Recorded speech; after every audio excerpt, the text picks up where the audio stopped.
Hi guys, मलका वशिष्ठ आप सभी का स्वागत करती हूँ। दोस्तों, आज शॉर्ट एंड क्विक रिवीजन होगा सिविल इंजीनियरिंग के वेरी फेमस सब्जेक्ट बीएमसी के चैप्टर नंबर 3 टिम्बर का। Chapter number 1 cement and chapter number 2 concrete. इनके वीडियोस मैं पहले से ही अपलोड कर चुकी हूँ। इन वीडियोस के लिंक्स आपको ऊपर आई बटन पर या इस वीडियो के नीचे जो डिस्क्रिप्शन बॉक्स है उसमें मिल जाएंगे।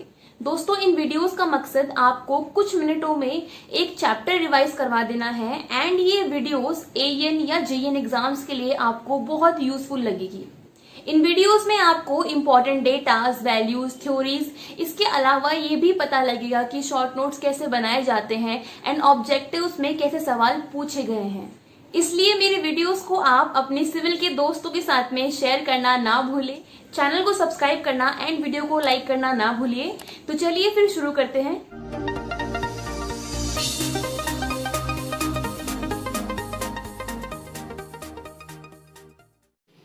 टिम्बर चैप्टर में पढ़ेंगे हम ट्री के स्ट्रक्चर के बारे में। देन टिम्बर क्या होता है, उसके क्या एडवांटेजेस है एंड डिसएडवांटेजेस है उनके बारे में। देन ट्री की क्लासिफिकेशन करेंगे, टिम्बर की प्रॉपर्टीज़ पढ़ेंगे, मॉइस्चर कंटेंट का क्या रोल होता है टिम्बर में ये पढ़ेंगे, श्रिंकेज ऑफ टिम्बर के बारे में पढ़ेंगे, सॉइंग या कटिंग ऑफ टिम्बर के बारे में। देन सीजनिंग या ड्राइंग ऑफ टिम्बर क्या होता है इसके बारे में, टिम्बर डिके क्या होता है, टिम्बर के डिफेक्ट्स क्या होते हैं इनके बारे में।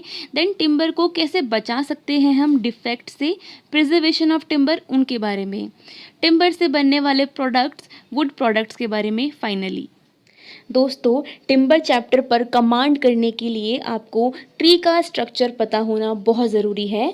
आप ट्री डायग्राम में देख पा रहे हैं, इसके 3 पार्ट्स होते हैं। ऊपर वाले पार्ट जो लीव्स या ब्रांचेस कंसिस्ट करता है उसे क्राउन बोलते हैं, बीच वाले पार्ट को स्टेम बोलते हैं, इसके बारे में मैं आपको आगे डिटेल में बताऊंगी अभी। और नीचे वाला पार्ट जो जड़ें हैं उन्हें इंग्लिश में रूट्स बोलते हैं। ये एब्जॉर्ब करती है वाटर और मिनरल्स और सप्लाई करती है स्टेम की तरफ। नाउ दोस्तों, अगर पेड़ की स्टेम को बीच से काट कर ऊपर से देखा जाए तो वो कुछ इस प्रकार दिखेगा।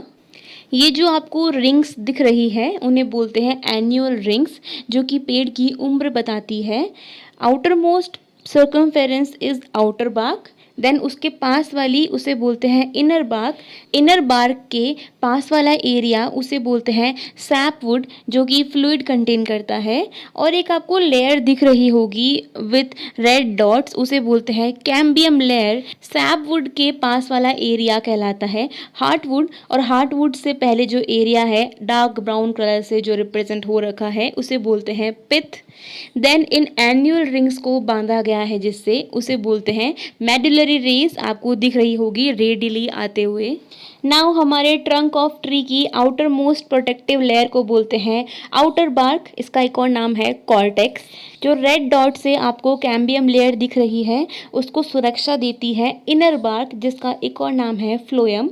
और जो कैम्बियम लेयर है basically it is the only living layer between sapwood and inner bark. Then जो आउटर एन्युअल रिंग्स है between heartwood and cambium layer उसे बोलते हैं सैपवुड, एक और नाम है जाइलम। ये कंटेन करता है सैप जो कि होता है fluid and it is light in colour and wet. Inner annual rings को हार्टवुड बोलते हैं। ये कंटेन करता है लिग्निन, जो कि सेलुलोज को बाइंड करके स्ट्रेंथ प्रोवाइड करता है। लिग्निन ब्राउन कलर प्रोवाइड करता है तो हार्टवुड डार्क इन कलर होता है। इसलिए हार्टवुड हमें एक स्ट्रॉन्ग और ड्यूरेबल टिम्बर प्रोवाइड करता है।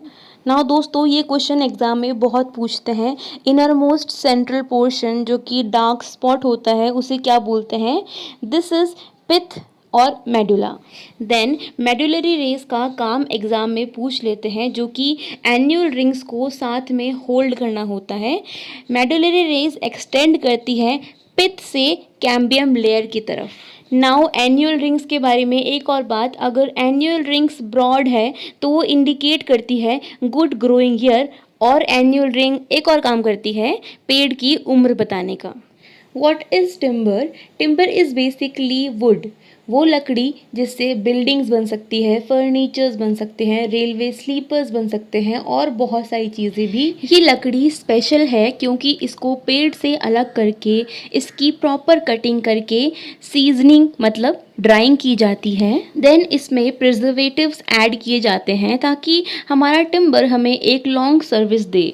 एंड दोस्तों, इन सभी स्टेप्स के बारे में मैंने आपको आगे इस वीडियो में डिटेल में बताया है, तो आप वीडियो को ध्यान से देखें और ध्यान से सुने। वुड दो तरीके की होती है, एक तो होती है ग्रीन वुड, दूसरी सीजनड वुड। ग्रीन वुड वो लकड़ी जो रिसेंटली कटी हुई हो, उसमें मॉइस्चर ज़्यादा होगा, मतलब लिक्विड ज़्यादा होगा। दूसरा सीजनड वुड जो कि ड्राइड हो, जिसमें मॉइस्चर कंटेंट या लिक्विड एक लिमिटेड अमाउंट में हो। Now moving on to timber के एडवांटेजेस क्या है। पहला, ये लाइट इन वेट होता है और इसे इजीली कन्वर्ट कर सकते हैं। दूसरा, इसके कनेक्शंस बनाना इजी है, मतलब दो अगर लकड़ियों को जोड़ना चाहे तो कनेक्ट करना काफ़ी इजी है। तीसरा, इसकी हीट कंडक्टिविटी लो है, so it's a good insulating material. चौथा, अगर इसे प्रॉपरली ड्राई किया जाए, मतलब सीजन किया जाए और प्रिजर्व किया जाए, तो टिम्बर अच्छी ड्यूरेबिलिटी रखेगा, मतलब लॉन्ग सर्विस प्रोवाइड करेगा। पांचवा, इसकी रेजिस्टेंस अच्छी होती है बेंडिंग के towards, so it gives high strength. अब मैं आपको टिम्बर के डिसएडवांटेजेस बताती हूँ। पहला डिसएडवांटेजेस वेरी इंपॉर्टेंट कि इसमें स्ट्रेंथ की वेरिएशन अलग अलग डायरेक्शन में अलग होती है। अगर हम अक्रॉस फाइबर्स देखें और अलोंग फाइबर्स देखें तो स्ट्रेंथ में बहुत वेरिएशन होता है। जैसा कि आप डायग्राम में देख पा रहे हैं, अक्रॉस की डायरेक्शन और अलोंग फाइबर की डायरेक्शन। टिम्बर का दूसरा डिसएडवांटेज है कि जिन जगहों पे साइक्लोन आते हैं या फिर नेचुरल कैलेमिटीज़ आती रहती है, उन जगह टिम्बर का इस्तेमाल नहीं किया जा सकता। तीसरा, अगर टिम्बर हमारे आसपास अवेलेबल ना हो तो काफ़ी कॉस्टली पड़ जाता है। चौथा, अगर टिम्बर को ठीक से ड्राई ना किया गया हो और प्रिजर्वेटिव्स ऐड ना किए गए हो तो डिके होने का, क्रैक्स आने का, वॉर्प या फायर रिस्क होने का खतरा होता है। दोस्तों, इन सारी टर्म्स के बारे में आगे आपको डिटेल में बताया जाएगा, तो आप टेंशन ना लें। Now moving on to next part, classification of tree. दोस्तों, यहाँ से बहुत सवाल आते हैं, आप ध्यान से सुनना। दो तरीके से ट्रीज क्लासीफाई होते हैं। पहला, एंडोजेनस ट्रीज, दूसरा exogenous trees. Endogenous trees inwards grow करते हैं और इसके एग्जाम्पल बहुत बार एग्जाम में पूछते हैं। बैम्बू, केन, पाम, BCP, ऐसे मैंने याद किया, हमारी एक बुक है BC पूनमिया, सिविल वालों को याद होगा BCP। तो बैम्बू, केन, पाम एंडोजेनस ट्रीज में आते हैं। एक्सोजेनस ट्रीज आउटवर्ड ग्रो करते हैं। इनमें एन्युअल रिंग्स फॉर्म होती है जो कि एज को प्रिडिक्ट करती है। दोस्तों, ये सवाल इतनी बार आता है कि एन्युअल रिंग्स का काम क्या होता है। दे प्रिडिक्ट एज। दो तरीके के एक्सोजेनस ट्रीज होते हैं। पहला कॉनिफर्स, दूसरा डेसिडियस। नाउ दोस्तों, कॉनिफर्स और डेसिडियस ट्रीज में कुछ अंतर है जो कि एग्जाम में बहुत बार पूछते हैं। डेसिडियस नाम से चल रहा पता कि इसके पत्ते झड़ जाते हैं ऑटम में और स्प्रिंग सीजन में नए पत्ते आ जाते हैं। कॉनिफर्स इसका उल्टा, जो कि एवरग्रीन ट्रीज होते हैं। अब कॉनिफर्स का नाम देखिए, मतलब कॉनिफर्स की कोन की शेप की पत्तियां होगी और डेसिडियस की ब्रॉड शेप की पत्तियां होगी। कॉनिफर्स ट्रीज प्रोवाइड करते हैं सॉफ्ट वुड और डेसिडियस ट्रीज प्रोवाइड करते हैं हार्ड वुड। इसको याद करने का तरीका है CS और HD। CS ब्रांच होती है, मतलब conifers softwood. HD is HD display, high definition display, मतलब hardwood deciduous. Then annual rings जो पेड़ की उम्र बताती है वो डिस्टिंक्ट होती है कॉनिफर्स में और इतनी अच्छे से विजिबल नहीं होती डेसिडियस ट्रीज में। जो वेट होता है कॉनिफर्स का वो लाइट होता है as compare to deciduous. Density conifers की लो होती है as compare to deciduous. Colour भी लाइटर होता है। Strength along the grains conifers की अच्छी होती है और डेसिडियस की अच्छी बात है कि दोनों अलोंग और अक्रॉस स्ट्रेंथ अच्छी होती है। फायर रेजिस्टेंस पुअर होता है कॉनिफर्स का और डेसिडियस का मॉडरेट। दोस्तों, एग्जाम्पल्स याद करने हैं क्योंकि बहुत बार एग्जाम में पूछते हैं। कॉनिफर्स का एग्जाम्पल आप दो याद कर लो, देवदार और पाइन। डेसिडियस के हैं टीक, मोहोगनी, शीशम, बबूल। एक अच्छे टिम्बर की कुछ खास बातें हमें याद रखनी है, एग्ज़ाम में कभी कभी पूछ लेते हैं। एक अच्छा टिम्बर डार्क कलर का होता है और कलर यूनिफॉर्म होता है। लाइट कलर रिप्रेजेंट करता है लो स्ट्रेंथ को। टिम्बर की अपीयरेंस हार्ड और शाइनिंग होती है। दो टिम्बर को अगर हम स्ट्रक करेंगे तो एक क्लियर रिंगिंग साउंड आएगी। टिम्बर की स्मेल स्वीट होती है। अगर अनप्लीजेंट स्मेल है तो उसका मतलब डिके हो चुका है उस टिम्बर का। टिम्बर अगर अच्छा है तो वो डिफेक्ट से फ्री होगा। डिफेक्ट्स लाइक नॉट्स, शेक्स, दोस्तों इनके बारे में आगे वीडियो में बताया गया है, तो वीडियो को आप एंड तक देखिए। देन एक अच्छे टिम्बर के फाइबर्स स्ट्रेट होते हैं, कॉम्पैक्ट होते हैं और फर्मली एक दूसरे से जुड़े होते हैं। और एक अच्छा टिम्बर अच्छी फायर रेजिस्टेंस देता है। एक अच्छे टिम्बर की हार्डनेस अच्छी होती है, मतलब रेजिस्टेंस टू स्क्रैचिंग और इंडेंशन। अच्छे टिम्बर की ड्यूरेबिलिटी अच्छी होती है, मतलब वो इंसेक्ट्स, फंजाई, इनसे अच्छी रेजिस्टेंस रखता है और एक लॉन्ग सर्विस प्रोवाइड करता है। अगर कोई लोड जो डिफॉर्मेशन कॉज कर रहा है टिम्बर पर, उसे हटा दिया जाए और टिम्बर अपनी ओरिजिनल शेप में आ जाए तो उस प्रॉपर्टी को बोलते हैं इलास्टिसिटी। अच्छे टिम्बर की अच्छी इलास्टिसिटी होती है। और एक अच्छा टिम्बर डायमेंशनली स्टेबल होता है और टफनेस प्रोवाइड करता है। एक अच्छे टिम्बर की परमेबिलिटी अच्छी होती है, बट अलग डायरेक्शन में अलग अलग होती है, जैसे कि आपको डायग्राम में दिखाया जा रहा है। एक डायरेक्शन होती है अलोंग द ग्रेन्स, दूसरी अक्रॉस द ग्रेन्स। तो अलोंग द ग्रेन्स परमेबिलिटी अच्छी होती है और जो हमारा सैप वुड है जो कि फ्लूइड कंटेन करता है वो ज़्यादा परमेबल होता है हार्ड वुड से। और एक अच्छे टिम्बर की हीट कंडक्टिविटी लो होती है, but conductivity along the fibres ज़्यादा अच्छी होती है as compare to across the fibres. अब हम प्रॉपर्टीज़ ऑफ टिम्बर की बात करेंगे, जिसमें मैं आपको अलग अलग स्ट्रेंथ के बारे में बताऊंगी। पहली है कंप्रेसिव स्ट्रेंथ, जो कि अलोंग द ग्रेन अच्छी होती है as compare to across the grain. अगर अलोंग द ग्रेन हमारी स्ट्रेंथ अच्छी है तो वो कॉलम या पोस्ट बनाने के काम में आएगी, और अगर अक्रॉस द ग्रेन स्ट्रेंथ अच्छी है तो वो बीम्स या रेलवे स्लीपर्स बनाने के काम में आती है। दोस्तों ये सारे वर्ड कॉलम, पोस्ट, बीम आपको सोम के चैप्टर में अच्छे से क्लियर हो जाएंगे। दोस्तों इस वीडियो को आने में बहुत टाइम लग गया, बट अब आगे जो वीडियोस आएगी शॉर्ट रिवीजन वीडियोस, वो बहुत जल्दी आएगी। तो आप अपने सिविल के दोस्तों के साथ में मेरी ये नॉलेज ज़रूर शेयर करें, मेरे वीडियोस ज़रूर शेयर करें। और दोस्तों आप वीडियो को लाइक करें ताकि मुझे पता चले कि आपको वीडियोस कितनी यूज़फुल लग रही है, ताकि मैं जल्द से जल्द आपके लिए शॉर्ट रिवीजन वीडियोस अपलोड करती रहूं। Then second property of timber is tensile strength, जो कि अलोंग द ग्रेन अच्छी होती है as compare to across the grain. Then along the grains shear strength कम होती है। टिम्बर के along the grain splitting strength को बोलते हैं क्लेवेज स्ट्रेंथ, जो कि इम्पॉर्टेंट होती है स्क्रूइंग के लिए और नेलिंग के लिए। दोस्तों टिम्बर की या एक लॉग ऑफ वुड की 3 तरीके से कटिंग हो सकती है, जैसा कि आप डायग्राम में देख सकते हैं, क्रॉस सेक्शनली, लॉन्गिट्यूडनली और रेडियली। क्योंकि टिम्बर एक एनाइसोट्रॉपिक मटेरियल है तो टिम्बर की मॉड्यूलस ऑफ इलास्टिसिटी अलग अलग होगी अलग डायरेक्शन में। सबसे ज़्यादा longitudinally, then radially, then cross sectional या tangentially. Now moving on to topic moisture content in timber. Timber basically hygroscopic होता है, ये अपने सराउंडिंग एटमॉस्फेयर से वाटर को एब्जॉर्ब कर लेता है। और मॉइस्चर कंटेंट कितना है टिम्बर में, ये डिपेंड करता है कि उस टिम्बर को किस एटमॉस्फेरिक कंडीशन में रखा गया है। नाउ दोस्तों moving on to very very famous question from timber. ये सवाल तो ज़रूर ही पूछते हैं कि वेट ऑफ टिम्बर किस मॉइस्चर कंटेंट पर निकाला जाता है। आपके ऑप्शंस हैं 8%, 12%, 15% एंड 20%। दोस्तों इसका आंसर तो आपको पता होना चाहिए। आप एक बार शायद अपने नोट्स पढ़ के ही मेरा रिवीजन वीडियो देख रहे हो, तो इसका आंसर आप मुझे कमेंट सेक्शन में ज़रूर बताओ। नाउ जो रिकमेंडेड मॉइस्चर कंटेंट होता है डोर्स के लिए, दरवाज़ों के लिए, वो होता है 12 से 20% और खिड़कियों के लिए होता है 8 से 16%। नाउ अगला टॉपिक श्रिंकेज ऑफ टिम्बर पढ़ने से पहले आपको फाइबर सेचुरेशन पॉइंट FSP के बारे में पता होना बहुत ज़रूरी है। टिम्बर की ड्राइंग करते वक्त या टिम्बर की सीजनिंग करते वक्त वो पॉइंट जब सेल वॉल के अलावा जो फ्री वाटर है वो रिमूव हो जाए उसे बोलते हैं फाइबर सेचुरेशन पॉइंट। और दोस्तों अगर टिम्बर अपने एटमॉस्फेयर में प्रेजेंट मॉइस्चर को एब्जॉर्ब कर ले तो उस कंडीशन को बोलते हैं swelling of timber. Both swelling of timber and shrinkage of timber are not at all a good thing.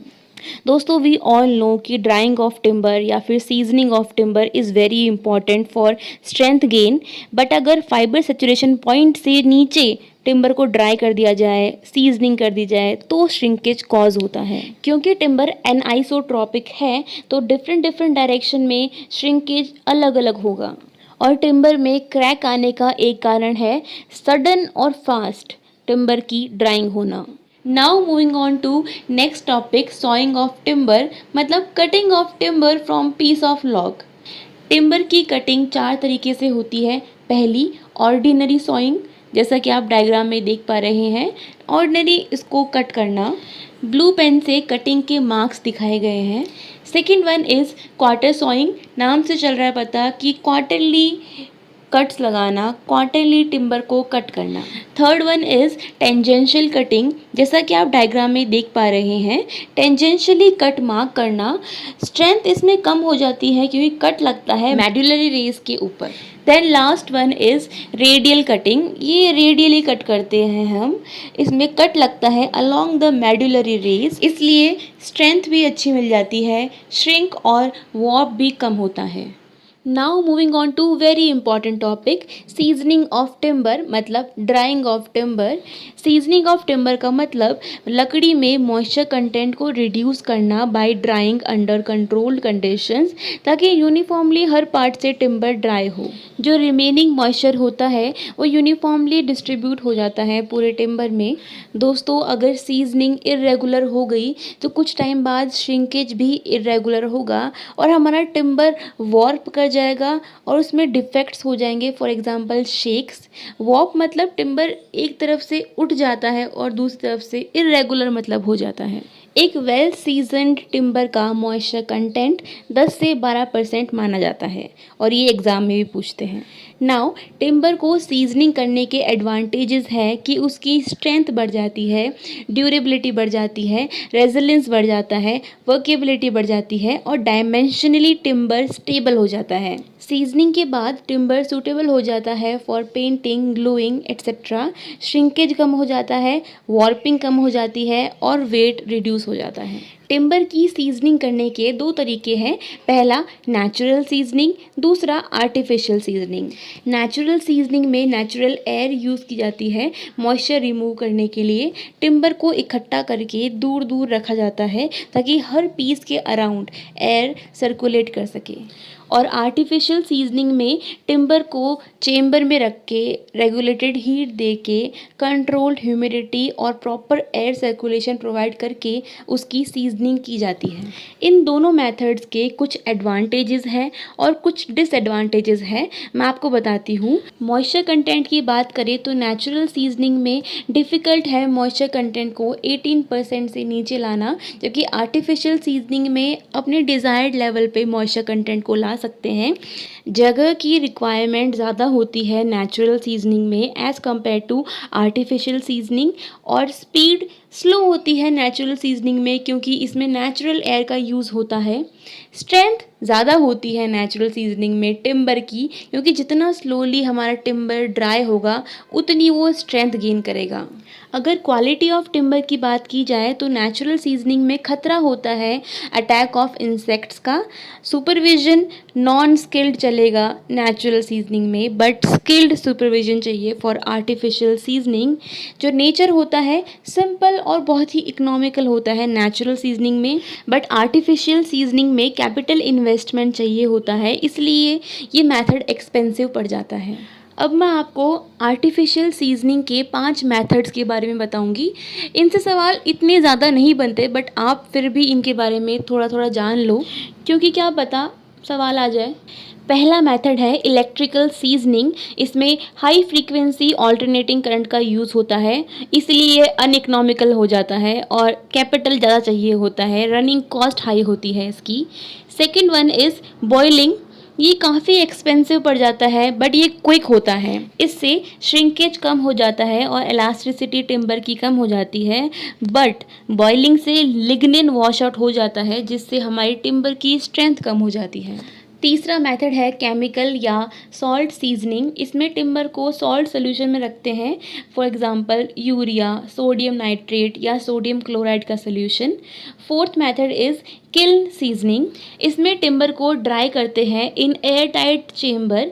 दो मेथड है इसके, प्रोग्रेसिव किल्न सीजनिंग, दूसरा कंपार्टमेंट या स्टेशनरी किल्न सीजनिंग। पांचवा तरीका है वाटर सीजनिंग। इसमें सैप, शुगर, गम, लिग्निन सब वॉश आउट हो जाता है। इससे स्ट्रेंथ ऑब्वियसली कम होगी, इलास्टिसिटी भी कम होगी, बट ये क्विक प्रोसेस है।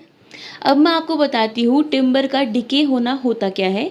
डिके मतलब होता है रॉट, मतलब सड़ना। अगर डैम्प ऑर्डर आए, मतलब ऐसी गैसेस का एमिशन हो जो कि कार्बोनिक एसिड हो या हाइड्रोजन हो, या वुड श्रिंक कर जाए हमारी, या वुड डार्क कलर की हो जाए, या फिर उसमें क्रैक पड़ जाए, तो उसे टिम्बर का डिके होना बोलते हैं, टिम्बर का सड़ जाना बोलते हैं। अगर टिम्बर डिके हो जाती है तो हमारे किसी काम की नहीं, वो अपनी इंजीनियरिंग प्रॉपर्टीज़ लूज़ कर देती है, इसीलिए हम टिम्बर को डिके से बचाते हैं। अब बात करते हैं वेरी इंपॉर्टेंट टॉपिक टिम्बर के डिफेक्ट्स की। अगर टिम्बर में डिफेक्ट आ जाए तो हमारे टिम्बर की क्वालिटी कम हो जाती है, स्ट्रेंथ कम हो जाती है, दिखने में अच्छा नहीं होता और इकोनॉमिक वैल्यू ख़राब हो जाती है। दोस्तों, टिम्बर में 4 तरीके से डिफेक्ट आ सकते हैं। पहला ड्यू टू सीजनिंग मतलब ड्राइंग, दूसरा ड्यू टू कन्वर्जन, तीसरा due to fungi, bacteria, insects, चौथा due to natural forces for example winds etcetera. Moving on to first, defect due to seasoning. दोस्तों, इनके नाम ही एग्जाम में पूछते हैं। फॉर एग्जांपल जो कप डिफेक्ट है वो किसकी वजह से है, 4 ऑप्शन आ जाएंगे, तो it is defect due to seasoning, it is the right answer. बहुत बार वॉप भी एग्जाम में आया हुआ है, तो डिफेक्ट्स ड्यू टू सीजनिंग ये 9 तरीके की है: bow, cup, twist, case hardening, split, honey combing, checks, collapse और warp. Now second, defect due to conversion. दोस्तों, एग्ज़ाम में ऑब्जेक्टिव में भी इनके नाम ही पूछते हैं।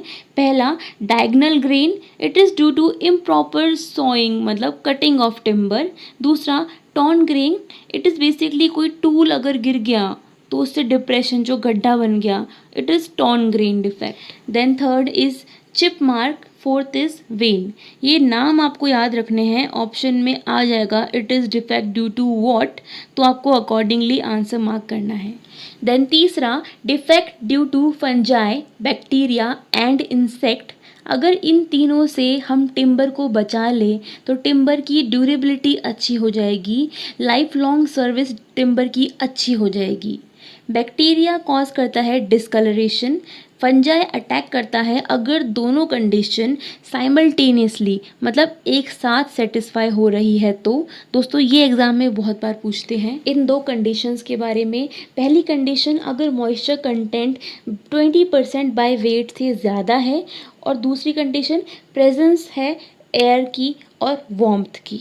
अगर ये 2 कंडीशन साथ में सेटिस्फाई होती है तो फंजाई अटैक करेगी, लेकिन अगर वुड सबमर्ज्ड है वाटर के अंदर तो फंजाई अटैक नहीं करेगी। इसका कारण है, पहली कंडीशन सेटिस्फाइड है कि मॉइस्चर कंटेंट 20% से ज़्यादा है, बट दूसरी कंडीशन सेटिस्फाई नहीं हो रही जो कि प्रेजेंस ऑफ एयर। दोस्तों, defect due to fungi, bacteria and insects, इनके टाइप्स के बारे में बहुत बार सवाल आता है, तो आप ध्यान से सुनना। पहला है ब्राउन रॉट। नाम से चल रहा पता, अगर टिम्बर अटेन कर ले ब्राउन कलर तो उसे बोलेंगे ब्राउन रॉट। रॉट मतलब डिके। अगर सेलुलोज कंपाउंड ब्रेक हो जाता है तो टिम्बर ब्राउन कलर अटेन करता है, क्योंकि सेलुलोज जो होता है वाइट कलर के लिए रिस्पॉन्सिबल होता है और लिग्निन ब्राउन कलर के लिए। Then type 2 white rot. Simple, अगर अटैक हो लिग्निन पर, ब्राउन कलर डिसअपेयर हो जाएगा और वुड दिखेगी वाइट कलर की। Then third is dry rot. It is basically attack on sapwood. जो सैपवुड हमारा जो फ्लूइड कंटेन करता है. ये दोस्तों बहुत बार एग्जाम में पूछते हैं कि नॉन वेंटिलेटेड बेसमेंट से कौन सा रॉट होता है, तो इट इज़ ड्राई रॉट.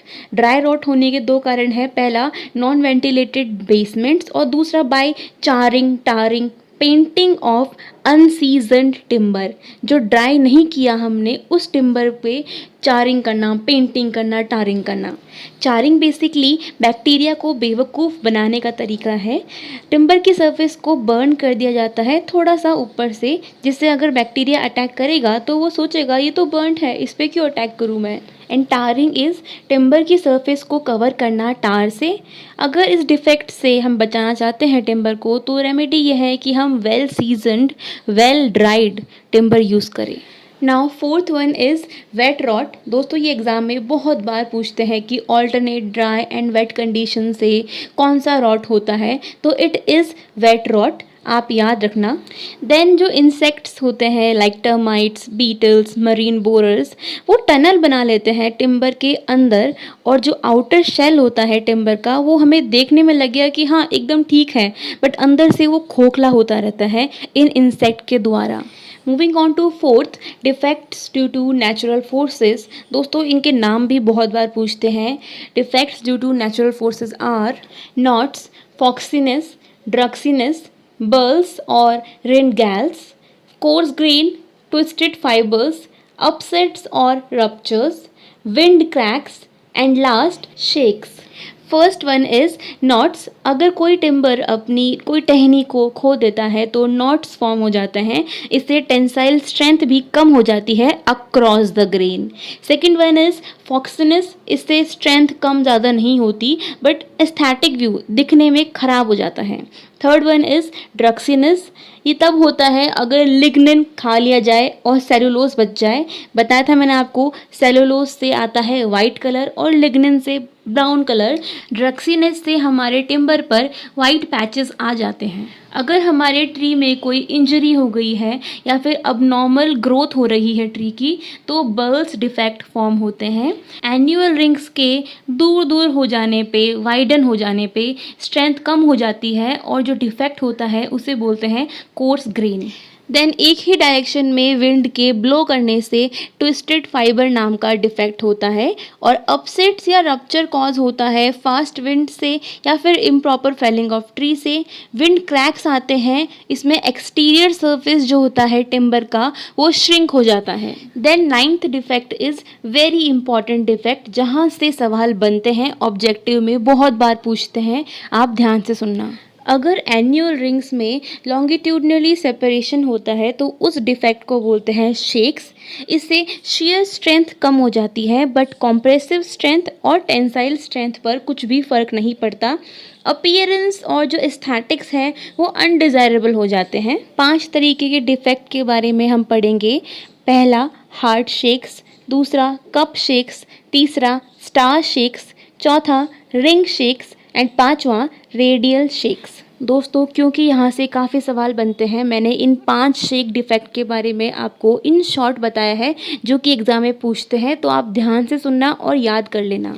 जब हार्टवुड के श्रिंक हो जाने से क्रैक का मूवमेंट पिथ से सैपवुड मतलब इनर से आउटर की तरफ मूव करता है, तो उसे बोलते हैं हार्ट शेक. दोस्तों डायग्राम में मैंने आपको रेड कलर के पेन से क्रैक की डायरेक्शन बताई है जो कि इनर से आउटवर्ड है, पिथ से सैपवुड. अगर एन्युअल रिंग्स पर क्रैक आ जाता है पूरी तरीके से या फिर कई कई जगह पर, तो उसे बोलते हैं कप शेक, जैसा कि आप डायग्राम में देख पा रहे हैं. क्रैक्स जो कि रेड कलर से मैंने डिनोट किया है. अगर हमारा टिम्बर रेडियली क्रैक करे जो कि आउटर सर्कमफेरेंस पर वाइडर हो और नीचे आते आते थिन हो जाए और पेनिट्रेशन बहुत कम हो, जैसा कि आप डायग्राम में देख पा रहे हैं, तो उसे बोलते हैं स्टार शेक. क्योंकि इसका अपीयरेंस होता है स्टार टाइप का, तो इसका नाम है स्टार शेक. ये कप शेक डिफेक्ट का एक वर्जन है. अगर कप शेक डिफेक्ट में क्रैक पूरे एंटायर एन्युअल रिंग को कवर कर ले तो उसे बोलेंगे हम रिंग शेक डिफेक्ट. ये हमारे स्टार शेक का बड़ा वर्जन है। इसमें क्रैक होता है आउटर सर्कमफेरेंस से सैपवुड की तरफ, देन एक्सटेंड होता है क्रैक हार्टवुड से, देन पिथ की तरफ। इसका नाम है रेडियल शेक। अब हम पढ़ेंगे प्रिजर्वेशन ऑफ टिम्बर टॉपिक के बारे में। टिम्बर को प्रोटेक्ट करना ज़रूरी है ताकि टिम्बर डिके ना हो, टिम्बर की लाइफ लंबी हो, टिम्बर ड्यूरेबल हो, टिम्बर प्रोटेक्टेड रहे फ्रॉम फंजाई, इंसेक्ट्स, बैक्टीरिया। और क्योंकि सैपवुड कंटेन करता है फ्लूइड विच इज़ सैप, इसलिए वो ज़्यादा ससेप्टेबल होता है डिग्रेडेशन की तरफ एज़ कम्पेयर टू हार्टवुड। अब मैं आपको अच्छे प्रिजर्वेटिव्स की कुछ खास बातें बताती हूँ। अच्छा प्रिजर्वेटिव टॉक्सिक होना चाहिए इंसेक्ट्स के लिए, फंजाई के लिए, बैक्टीरिया के लिए, बट नॉट फॉर ह्यूमंस। उसका वुड में ईजी पेनिट्रेशन होना चाहिए, वाटर इंसॉल्युबल होना चाहिए, कलर दिखने में अच्छा होना चाहिए, एंड वाटर और डैम्पनेस की तरफ रेजिस्टेंस होना चाहिए। Now moving on to types of preservatives. First one is creosote oil. It is not clean to handle and it creates problem like odor. Second one is organic solvents. They are basically inflammable. Third is water soluble preservatives and fourth one others. They are SQ treatment and coal tar.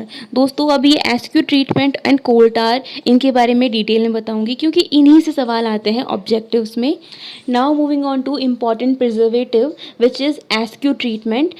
Its composition basically contains 1:3:4 ratio, 1 part of arsenic pentoxide, 3 parts of copper sulfate or blue vitriol, 4 parts of potassium dichromate और sodium dichromate. दोस्तों बहुत बार objective में ये सवाल पूछा गया है इनके रेशियो के बारे में, कंपोजिशन के बारे में, विच इज़ 1:3:4.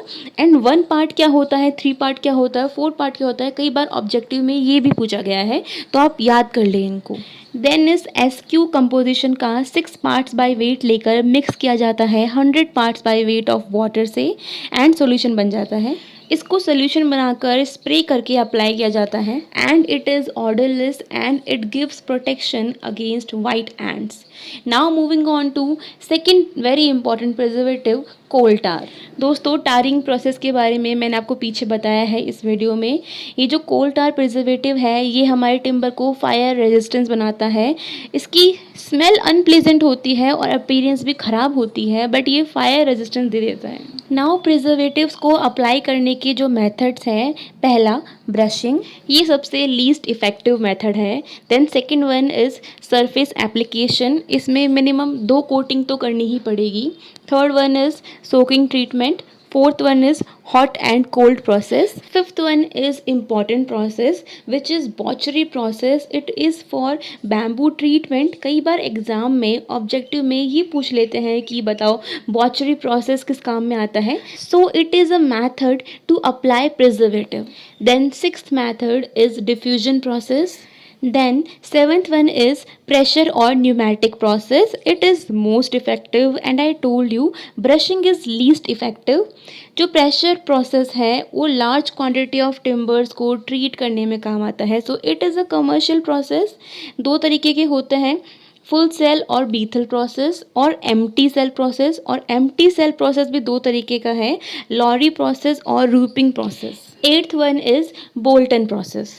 अब हम टिम्बर को फायर रेजिस्टेंस बनाने के मेथड्स के बारे में बात करेंगे. First one is application of special chemicals like borax और sodium arsenate. Second one is सरेबल्स प्रोसेस. दोस्तों यहाँ से सवाल बहुत पूछते हैं कि बताओ सरेबल्स प्रोसेस किस काम में आता है. तो ये काम में आता है टिम्बर को फायर रेजिस्टेंट बनाने के लिए. इसमें सोडियम सिलिकेट सॉल्यूशन से टिम्बर को कोट किया जाता है. फाइनली हमने टिम्बर का पूरा प्रोसेस पढ़ लिया. अब मैं आपको बताऊंगी कुछ वुड प्रोडक्ट्स के बारे में जो ऑब्जेक्टिव में पूछे गए हैं. पहला है वीनर्स, जो कि थिन शीट्स होती है लकड़ी की जिनकी थिकनेस लेस देन 3 mm होती है. Second one is plywood. दोस्तों प्लाईवुड के बारे में ध्यान से सुनना, यहाँ से बहुत सारे ऑब्जेक्टिव बनते हैं. मैं बताती हूँ आपको. प्लाईवुड बनता है इन वीनर्स को एक दूसरे के ऊपर राइट एंगल्स में रख के. ऑब्जेक्टिव में ये पूछ लेते हैं कि बताओ राइट एंगल पे रखते हैं या 45 डिग्री या फिर व्हाटएवर जो भी ऑप्शन में होते हैं. करेक्ट आंसर होगा राइट एंगल्स पर. फिर उनको सूटेबल एडहेसिव से जोड़ा जाता है ताकि एक पोजीशन में टिके रहे। प्लाईवुड की एप्लीकेशन है फर्नीचर्स, डोर्स एट्सेट्रा। एंड अब एक इम्पॉर्टेंट बात और, दैट प्लाईवुड की strength, tensile strength both along as well as across the grains uniform होती है। दोस्तों ऑब्जेक्टिव में ये सवाल भी बहुत बार पूछते हैं। फाइनली इस चैप्टर को मैं एंड करती हूँ आपको कुछ इम्पॉर्टेंट टिम्बर और उनकी यूज़ के बारे में बताकर, जो कि ऑब्जेक्टिव में पूछे जाते हैं। पहला बैम्बू, ये स्कैफोल्डिंग के लिए काम में आता है। देन बोट्स बनती है बेंटिक से, बीबी ऐसे याद कर लें आप। देन मलबरी काम आता है स्पोर्ट्स के आइटम बनाने में, आप इसको याद कर ले जैसे कि MS धोनी, M तो स्पोर्ट्स से रिलेटेड है। तो मलबरी काम आता है क्रिकेट बैट बनाने में, टेनिस के रैकेट बनाने में, हॉकी स्टिक्स बनाने में एट्सेट्रा। और रेलवे के वुडन स्लीपर बनाने में केल ट्री की लकड़ी काम में ली जाती है। दोस्तों वीडियो पसंद आया हो तो लाइक करें, कमेंट करें अपनी क्वेरीज और वीडियो को शेयर करें। और हाँ, चैनल को सब्सक्राइब करना ना भूलें। मिलती हूँ आपसे अगली वीडियो में। Bye bye.